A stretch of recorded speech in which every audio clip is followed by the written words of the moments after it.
আমার এক বন্ধু চাকরি করছে, আমি কিন্তু তার রাত্রিবেলাতেই তাকে ফোন করি। সে আমাকে কেঁদে কেঁদে কি বলছে জানেন? খুব কষ্ট পাচ্ছে, আমাকে বলছে, কৃষ্ণ বোধহয় বাঁচবো না রে ভাই। 2016 সালে আমরা পরীক্ষা দিয়ে চাকরি পেয়েছি, আজকে 8 বছর পেরিয়ে গেছে। আমরা যোগ্য হয়েও অযোগ্যের মতো বাদ পড়ে গেলাম। তুই তো জানিস আমি পড়াশোনাতে কেমন। আমি বলি, হ্যাঁ ভাই, দুঃখ করিস না, তোর মতো পড়াশোনাতে আমিও তো ভালো ছিলাম না। আমি তো জগৎকে উপদেশ দিয়ে বেড়াচ্ছি, আমি শাস্ত্র পড়ছি, জ্ঞান অর্জন করছি, আমি জগতে হরি কথা প্রচার করছি। তা আমি আমার জ্ঞান থেকে তোকে বলছি, তুই ভেঙে পড়িস না। আমি ওই আমার বন্ধুকে সান্ত্বনা দিচ্ছি, দেখ ভেঙে পড়িস না। বলছে, দেখ 8 বছর হয়ে গেল, 2025 প্রায় 9 বছর হতে চললো। আমি তখন পরীক্ষা দিয়ে চাকরি পেয়েছি, এতদিন আর পড়াশোনার সঙ্গে সেই সম্পর্ক নাই। ছাত্রদেরকে যেটুকু পড়াতে প্রয়োজন হয় সেটুকু পড়ে তাদেরকে পড়াই, কিন্তু আর কি আমি চাকরি পরীক্ষা দিয়ে আর কি চাকরি পাবো? আমার মা বাবা, আমি একটা ছেলে, খুব গরিব ঘরের ছেলে, আমার চাকরিটা চলে গেল, কাল থেকে আমি কি করব আর আমি কিছু খুঁজে পাচ্ছি না। মনে হয় মরণই আমার শেষ ঠিকানা হবে রে। আমার বুকটা ফেটে গেল, বিশ্বাস করুন মা, আমি খুব কষ্ট পেলাম। আমি আমার বন্ধুকে সান্ত্বনা দিলাম যে দেখ ভাই, অন্ধকারের পরে আলো আসে, সূর্য আসে। অন্ধকারের দিন নিশ্চয়ই শেষ হবে, আলো আসবে। তোর নিশ্চয়ই কোনো ভালো ব্যবস্থা আমার প্রভু করে রেখেছেন। এই সংসারের মালিক যিনি, তিনি কোনো সন্তানকে কষ্ট দিতে চান না। প্রত্যেকেই বিপদের সম্মুখীন হয়, প্রত্যেকেই অসুবিধার সম্মুখীন হয়, কিন্তু তাকে ধৈর্য রাখতে হয়। ধৈর্যতে মাধুর্য, ধৈর্য নষ্ট হয়ে গেলে জীবনের মাধুর্য নষ্ট। জগতে কোনো কিছুর জন্য কোনো কিছু থেমে থাকে না। এই ক্যামেরার মাধ্যমে আমি সবারকে প্রার্থনা জানাবো, আমার যে দাদা, যে ভাই, যে বন্ধু এবং যে দিদিদের চাকরি চলে গেছে, আপনারা ভেঙে পড়বেন না। যোগ্য অযোগ্যের বিচার করতে গিয়ে অযোগ্যের সঙ্গে যোগ্যরাও বাদ চলে গেল, বড় দুঃখের কথা। আপনারা ভেঙে পড়বেন না, আপনারা ধৈর্য রাখুন। নিশ্চয়ই গোবিন্দ কোনো উত্তম চিন্তা আপনাদের জন্য করে রেখেছেন, সময় সব ঠিক করে দেয়, আপনারা একটু ধৈর্য ধরবেন। অনেক জায়গা থেকে খবর আসছে আত্মহত্যা করে দিচ্ছে অনেকে। কারণ বড় দুঃখটা কোথায় জানেন? তাদেরকে টাকা ফিরিয়ে দিতে হবে, এতদিনের চাকরির টাকা ফিরিয়ে দিতে হবে। বলুন, আমার যদি 10 টাকা রোজগার হয় আমি একরকম পথ চলবো, আমার যদি 1000 টাকা রোজগার হয় আমি একরকম খরচা করব। টাকাটা পেয়েছিল বলে সেই রকম ব্যয় করে টাকাটা হয়তো শেষ করে ফেলেছে কেউ কেউ। ওই টাকাটা ফেরত দেবার কথাটা শুনেই তাদের আত্মহত্যা করতে ইচ্ছা করছে। চাকরি চলে যাওয়ার জন্য আত্মহত্যা নয়, ফেরত দিতে হবে, এটা শুনেই তাদের আত্মহত্যা করতে ইচ্ছা করছে। আমি যতটুকু জানতে পারলাম, বড় দুঃখের দিন। রাধে, মনে রাখবেন, বই যদি ফুটপাতে বিক্রি হয় আর জুতো যদি শোরুমে, শপিং মলে বিক্রি হয়, কোনোদিন উন্নতি হয় না। স্বদেশে পূজ্যতে রাজা, বিদ্যান সর্বত্র পূজ্যতে। বিদ্যার পূজা সর্বত্র হয়, জ্ঞানের পূজা সর্বত্র হয়, কিন্তু বড় দুঃখ বা সেই বিদ্যাকে আমরা শ্রদ্ধা দিতে পারছি না। আমি প্রার্থনা করব সবার কাছে, আপনারা শিক্ষাকে সম্মান করুন। যেমন সংরক্ষণে যোগ্য অযোগ্যের মধ্যে যোগ্য থাকা সত্ত্বেও সংরক্ষণের জন্য অনেকে যোগ্য হওয়া সত্ত্বেও চাকরি পায় না, সেটাকে আমি সমর্থন করি না, সংরক্ষণকে সমর্থন করি না। এবং ঠিক তেমনই এই যোগ্য অযোগ্যের ভিড়ে আজকে এই অযোগ্যদের মাঝে যারা যোগ্য তারাও বাদ চলে যাচ্ছে মা, তাদেরও কষ্টটা আমি সমর্থন করি না। খুব কষ্ট পেয়েছি, তাই আপনাদের সামনে প্রার্থনাটা জানালাম। হরি বল।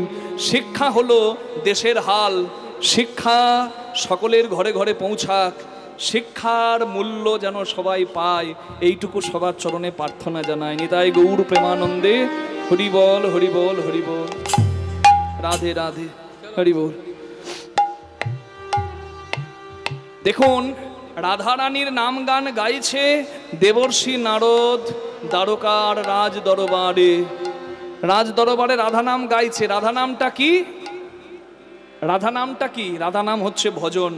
বলে কেউ রা বললে গোবিন্দ ধা দিয়ে তার পিছু ধরে, কেউ রা বললে গোবিন্দ ধা দিয়ে তার পিছু ধরে।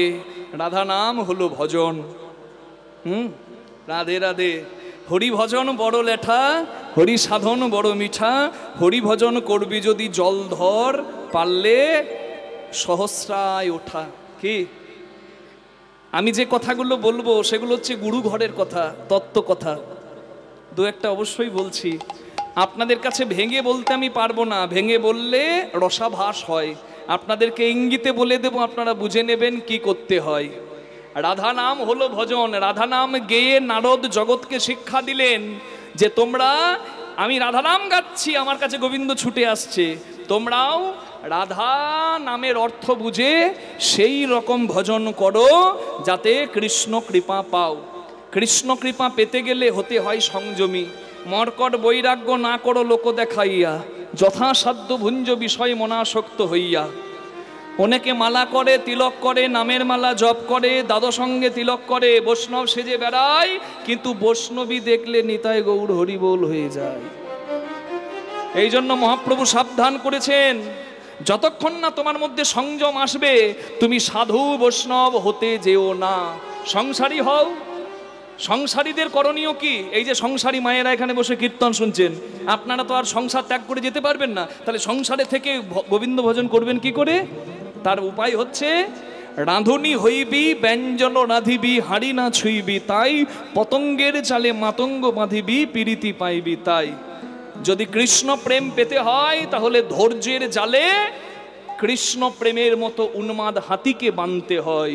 রাঁধুনি যদি পাকা হয়, কতটুকু তেল মশলা দিলে কি স্বাদ হবে পাকা রাঁধুনি জানে, কিন্তু রাঁধুনি যদি কাঁচা হয় সে কিন্তু মাপ জানে না। পটলের ঝোল রান্না করতে গিয়ে ওই বারবার করে হাতাতে করে ঝোলটা তুলবে আর টেস্ট করবে ফুরুত করে, আর বলবে লবণ কম হয়েছে, একটু লবণ দাও। ওর মাপ জানা নাই, ওর দিতেই জীবন গেল। সংসারী হয়ে কেউ যদি সংযমী না হয়ে দিতেই জীবনটা নষ্ট করলো, তার রাখা কিছু হলো না। রাখো কিছু, তবে তো পাবে কিছু। নিতাই গৌর হরি হরি বল। তাহলে রাঁধুনির কাজ রান্না করা, কৃষ্ণ সেবার রান্না উচ্ছিষ্ট করা নয়। তেমনি সংসারীর কাজ সংসার করা। যারা স্ত্রী তারা স্বামীর সঙ্গে ভজনের পথ ধরবেন। তাহলে সংসারে পুত্র কন্যা ফল ফুল সবই প্রয়োজন, কিন্তু সারা জীবন মনটা যদি হাড়িতে পড়ে থাকে কিচ্ছু হবে না ভজন সাধন। নিতাই গৌর হরি হরি হরি বল। কি বোঝা গেল? বটগাছ লম্বা, বটগাছ চওড়া, কিন্তু বটগাছের গোড়ার শিকড় যদি ইঁদুরে প্রতিদিন কাটে ও বটগাছও পড়বে। শেকড় কাটা মানে বুঝতে পেরেছেন নিশ্চয়ই। নারী পুরুষের ধনে থাকে আসল, নারী পুরুষের দেহে থাকে আসল শক্তি, যার নাম পিতৃধন মাতৃধন, যেটা নষ্ট করার ধন নয়। আজকালকার যুব সমাজ নষ্ট করছে পিতৃধন মাতৃধন, এটা নষ্টের ধন নয়, নষ্টের ধন নয়। প্রয়োজনে ব্যবহার করো, আর না হলে ধরো ধরো রাখো, সংযমী হও। To succeed in every way you have to be patient. সাফল্য পেতে গেলে যে কোনো পথে তোমাকে ধৈর্যবান হতে হবে, সংযমী হতে হবে। নিতাই গৌর হরি হরি হরি বল। হ্যাঁ, কি আমি অনেকগুলো কথা বলে দিলাম, কথার মাঝের মূল কথা নিশ্চয়ই আপনারা বুঝেছেন। রাধারানী চোখের জলকে আঠা করে হা কৃষ্ণ বলে কেঁদে ফুলে ফুলে জোড়া লাগিয়ে কৃষ্ণের মালা গাঁথত, যার নাম প্রেমের মালা। আমাদের তো প্রেম নাই বাবা, আমাদের স্বার্থ সুখ দেহ তৃপ্তি ইন্দ্রিয় তৃপ্তি, তাই কামের মালা। কিভাবে মালা গাঁথি আমরা? রাধারানী তো কেঁদে মালা গাঁথে, আর আমরা ফুল নিয়ে ফুলে ছিদ্র খুঁজে সেই ছিদ্রে সুশ্রুত পার করতে জীবনটা শেষ করে দিই। নিতাই গৌর প্রেমানন্দে হরি হরি বল। আমাদের মালা গাঁথা ওই জন্য, কৃষ্ণ সেবা দেওয়া ওই জন্য পরিপূর্ণ হয় না। প্রেম সে বলো রাধা রানী কি, সে এসেছে কি, আবার বলে জয়। বলছি সে এসেছে কি, বলে জয়। সে এসেছে কি? আপনাদের জয় দেওয়া দেখে হরি বল হরি বল। আমার মনে হচ্ছে কীর্তনিয়া যা বলবে বলুক, প্রভু তোমার জয়। মায়েদের এই ভাব না, জেনে বুঝে করো চাষ, ফসল হবে 12 মাস। সবাই জেনে শুনে জয় দেবেন। আমি বললাম সে এসেছে কি? হ্যাঁ, সে আসবেই। রাধা নাম শুনতে পেলে সে ছুটে আসবেই। তাই শুনিয়া বিনার গান আকুল হইল প্রাণ, শুনিয়া বিনার গান আকুল হইল প্রাণ। চলে কৃষ্ণ রাজ সভা ছাড়ি বাহির দ্বারে, কৃষ্ণ রাজ শোভা ছাড়ি বাহির দ্বারে, চলে কৃষ্ণ রাজ শোভা ছাড়ে। কে শোনালো, কে শোনালো, কে শোনালো, কে শোনালো, মধুমাখা নাম কে শোনালো, মধুমাখা নাম কে শোনালো, কে বা এই দ্বারকা এলো মধুমাখা নাম কে আহা শোনালো, কে বা এই দ্বারকা এলো, কে বা রাধা রাধা বললো, কে বা এই দ্বারকা এলো, রাধা রাধা বলিল, কে বা এই দ্বারকা এলো, রাধা রাধা বলিল, মধুমাখা নাম কে শোনালো। ওরে বাবা রে আমার কি ভাগ্য গো,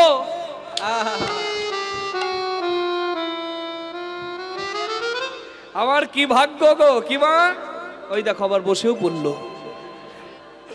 আমি আমি আপনাদের বলিনি গো, নারদমুনি বাইরে এসে কৃষ্ণ বাইরে এসে নারদমুনিকে দেখে বলে আমার কি ভাগ্য গো, অনেক ভাগ্যের ফলে বৈষ্ণব আসিয়া মেলে, অনেক ভাগ্যের ফলে বৈষ্ণবে আসিয়া মেলে, গৃহে হয় বৈষ্ণবের আরে কি সেবা, বা গৃহে হয় বৈষ্ণবের সেবা, কি বাকি হয় বৈষ্ণবের সেবা, না দিয়ে বৈষ্ণব সেবা উদ্ধার পেয়েছে কেবা, না দিয়ে বৈষ্ণব সেবায় উদ্ধার পেয়েছে কেবা, তার সাক্ষী যুধিষ্ঠির আরে রাজা। কি বা তার সাক্ষী যুধিষ্ঠির রাজা।